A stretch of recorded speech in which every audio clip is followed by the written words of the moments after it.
17,000 hot dogs. Sounds like a lot, right? Well, at Comic-Con International 2018, there were 17,551 hot dogs sold. To put that in perspective, if you lined up each hot dog end to end, that'd be 1.5 miles worth of hot dogs. But Comic-Con is about a lot more than just hot dogs.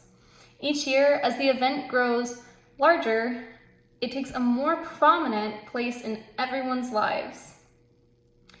This is because of a transition from what was previously known as geek or nerd culture into pop culture. For example, most of society revolves around pop culture. Whether it be movies or video games, many of our conversation topics can actually be sourced back to something that's affected by Comic-Con. As someone who attends these kinds of conventions at least twice a year, I have some firsthand experience. It's important to understand that Comic-Con really isn't just about comics anymore, and there's a lot of psychology behind convention culture. Many major publishing companies attend Comic-Con to share the latest on whatever TV shows or movies they've been working on. This can be comic related, like shows on the CW, The Flash, Supergirl, but it can also be other major companies like the Fox and more mainstream shows that don't have anything to do with comics. It's also a platform for artists, whether they draw, sculpt, do film, even costume and character design to showcase their work. Comic-Con still wants to have a focus on the beautiful world of the art behind comic books, and they still do, but they're also making adaptations to feature the new things as culture changes. It also creates an environment for people internationally to gather and share love for things they enjoy. Some even say that it's validating to be surrounded by people who get you. Wanting to connect with others is hardwired into our brains. Conventions make that connection easier by bonding over similar interests. On the blog Brain Knows Better, writer Ali Matteau made an entry called The Good, Bad, and Ugly of Comic-Con.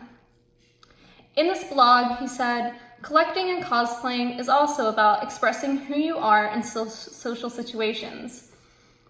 Buying toys, t-shirts, posters, and collectibles communicates who we are and what we care about. And that's also why people cosplay.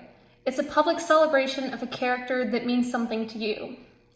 Another thing that's featured in these kinds of events are bags, and they're called Ida bags. These bags are super special to each person because they're completely customizable.